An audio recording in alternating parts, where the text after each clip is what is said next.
नमस्कार, मी लतिका महाराष्ट्र रेसिपीमध्ये मी तुमचं स्वागत करत आहे।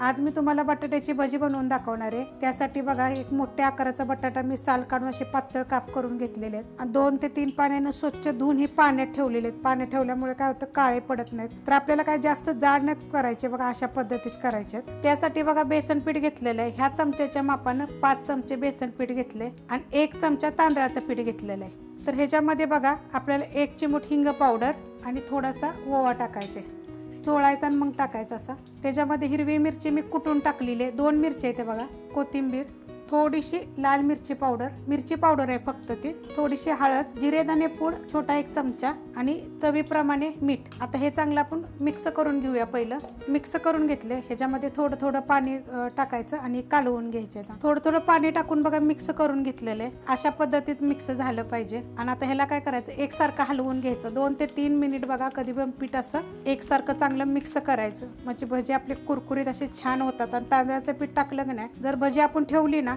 तर न तांदळाचं पीठ टाकता काय होतं, सॉफ्ट होतात। आणि तांदळाचं पीठ टाकून काय होतं, उशीरभर जरी ठेवले तर तसं कुरकुरीपणा तसा राहतो। मिक्स झालेले आता आपण बनवायला घेऊया।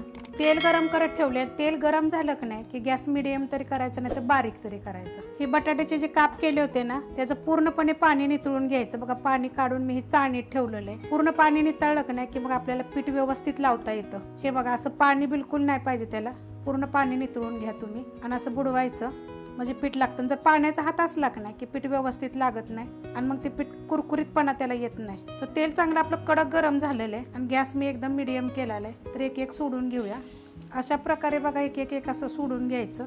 कढईच्या अनुसार टाका तुम्ही, छोट्या मोठ्या अशा। मी 4 सोडून घेतलेले आहेत, आपण एवढेच तळून घेऊया चांगले। आणि हे असं हलवायचं, एका ठिकाणी जरी आले ना तर असे हलवून घ्यायचे। बघा असं तेल सोडत राहायचं त्याच्यावर, मस्त बघा फुगतात बघा, हे असे फुगतात। पलटी करून घेऊया आणि एकदम कुरकुरीत राहतात बघा दिवसभर मग ठेवले तरी।